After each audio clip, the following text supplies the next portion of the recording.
Менің есімім Эдди, мен ешкі шаруашылығымен айналысамын. Жаңа туылған лақтың алғашқы 24 сағаты оның өнімділігіне және бүкіл ғұмырында денсаулығына әсер етеді.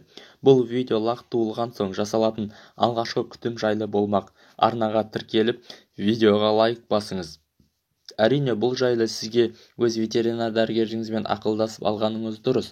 Төл алынған сәтте тыныс жолдарының ашық екеніне көз жеткізіп алыңыз. Ортасы тесік, таза сабан қолданып, мұрын қуысын тазалаңыз. Төл түшкіргені дұрыс. Лақ тыныс алмаса, құралдар қолданыңыз. Ауыз бен мұрынға жасанды тыныс жасамаңыз. Лақ пен ешкінің ауруы адамға сілекей арқылы жұғуы мүмкін.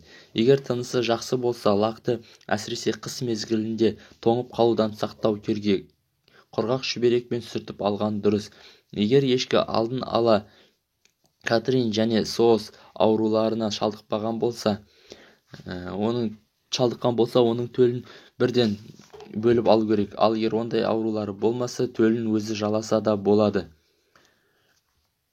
Мен ешкі төлдеген соң төлімен бірге 24 сағат оңаша қалдырамын. Бұл лаққа кез келген уақытта енесінің уызын емуге мүмкіндік береді. 24 сағаттан соң біз төлді бөлеміз, себебі біз сүтті ешкі фермасындамыз ғой. Төлдерді жел өті жоқ жерде, құрғақ жерге бөлеміз. Лақтарды да, ешкілерді де өз командасынан басқа командаға ауыстырылмайды. Бұл қарғыс атқыр аурудың таралмауы үшін жасалады. Одан бұрын әрине уызына тойдырамыз. Лақтың секіріп билеуі оның денсаулығы жақсы екенінің бір белгісі.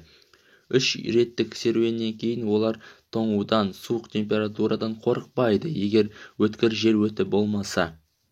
Алайда біз оларды арнайы ыдыста тасымалдаймыз. Бұл олардың кеуде, іш және аяқтарының зақымдануынан сақтайды, себебі олар өте нәзік. Лақтардың бөлмесі олардың қажеттілігіне қарай жасалады. Олардың бір бөлмеде нешеу болғаны маңызды емес. Ең бастысы асты құрғақ және жел өті болмауы керек. Қыс мезгілінде кейбір фермаларға қосымша жылу қондырғысы қажет болады, себебі тар жерде олардың асты құрғақ болмайды, ал кең жерге жылу қажет. Сонымен қатар біз лақтардың астына сабан, ағаш үгіндісінде қолданамыз.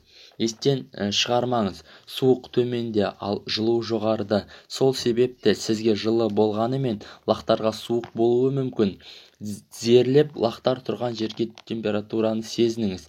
Әрине, жерден келетін сызды қалың сабан төсенішпен жапқан түрде. Сіз жерден көтерілген кезде тізеңіздің суланғанын байқасаңыз, төсенішті ауыстыратын уақыттың жеткенінің белгісі. Лақтардың күтімінде 4 нәрсені негізге алу керек: тазалық, сапа, сан және жылдамдық. Егер ешкіден әлі де уыз кетпеген болса, уыз кеткенше уызын лағында таза күйінде сауып, ешбір бактерия қоспасыз береміз. Уызды анықтау өте оңай. Ол сарғылт түсті болады. Ванильді балмұздақтың түсіне ұқсайды, яғни қоюлау. Ең алғаш тамақтануда өз салмағының 1 килограммына 50 миллиграмм сүт, бұл 150 миллиграмм бір тамақтанғанда, немесе 600 миллиграмм 4 рет бергенде. Лақ еме алмайтын болсақ, қосымша құралдар пайдалануға мәжбүр боламыз. Ондай лақтар ветеринар бақылауында болады. Әрдайым кіндігі таза болуын бақылау керек.